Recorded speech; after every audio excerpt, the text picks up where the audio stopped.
ایک ایسا دور جب زمین پر ہدایت کا نور مدھم پڑ گیا تھا اور شیطان نے انسانوں کو ایک ایسے خوفناک فریب میں مبتلا کر دیا تھا جس کی تاریخ میں کوئی اور مثال نہیں ملتی۔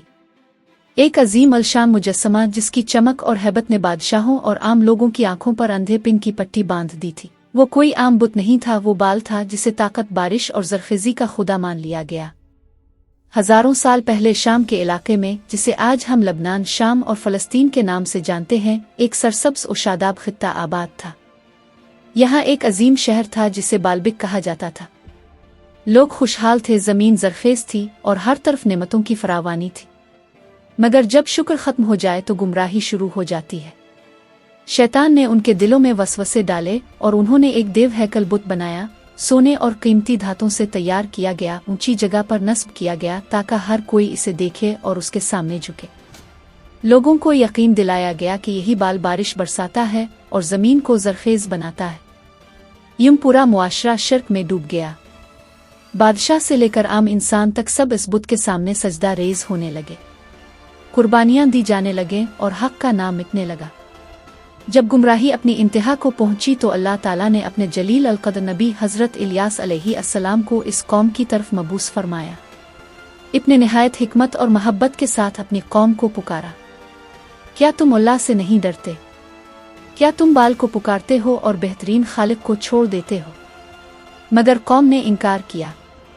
بادشاہ اور اس کی بیوی جو بال کی کٹر پجرون تھی، اب کے سخت دشمن بن گئے۔ انہوں نے نہ صرف اب کی دعوت کو رد کیا بلکہ اب کو قتل کرنے کی سازشیں بھی شروع کر دیں۔ اللہ کے حکم سے حضرت الیاس علیہ السلام وہاں سے نکل گئے اور پھر وہ وقت آیا جب اللہ نے اس قوم کو ان کے جھوٹے معبود کی حقیقت دکھانے کا فیصلہ کیا۔ آسمان کو حکم ہوا کہ بارش روک دی جائے۔ پہلا سال گزرا، کوئی بارش نہ ہوئی۔ دوسرا سال زمین پھٹنے لگی، چشمے خشک ہو گئے۔ تیسرا سال قحط نے ہر طرف موت کا سایہ پھیلا دیا۔ جو لوگ کبھی خوشحال تھے وہ دانے دانے کو ترسنے لگے، جانور مرنے لگے، کھیت ویران ہو گئے۔ لوگ اپنے سونے کے مجسمے کے سامنے گل گڑاتے رہے، سجدے کرتے رہے، منتیں مانگتے رہے، مگر وہ بت بے جان تھا، کچھ نہ کر سکا۔ دوسری طرف اللہ نے اپنے نبی حضرت الیاس علیہ السلام کو تنہا نہیں چھوڑا۔ انہیں غیبی رزق عطا ہوتا رہا کیونکہ اللہ اپنے سچے بندوں کی حفاظت کرتا ہے۔ آخرکار قحط نے قوم کے غرور کو توڑ دیا۔ کچھ لوگوں کو احساس ہونے لگا کہ وہ ایک بڑے دھوکے میں مبتلا تھے، اور پھر حقیقت سب پر واضح ہو گئی۔ وہ بت جسے وہ خدا سمجھتے تھے ایک مکھی تک پیدا کرنے کی طاقت نہیں رکھتا تھا، بارش برسانا تو بہت دور کی بات تھی۔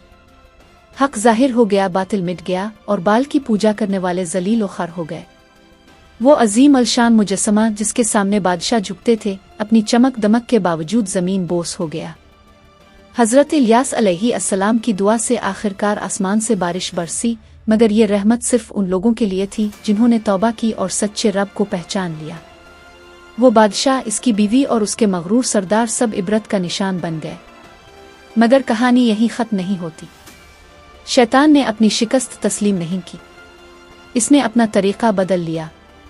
اب وہ کھلے عام بتوں کے ذریعے نہیں بلکہ چھپ کر دلوں اور ذہنوں کے ذریعے انسان کو گمراہ کرنے لگا۔ وقت کے ساتھ یہ گمراہی مختلف شکلوں میں ظاہر ہوئی، طاقت کی ہوس، دولت کی پوجا، بے حیائی اور دین سے دوری۔ آج بھی اصل جنگ وہی ہے، حق اور باطل کی۔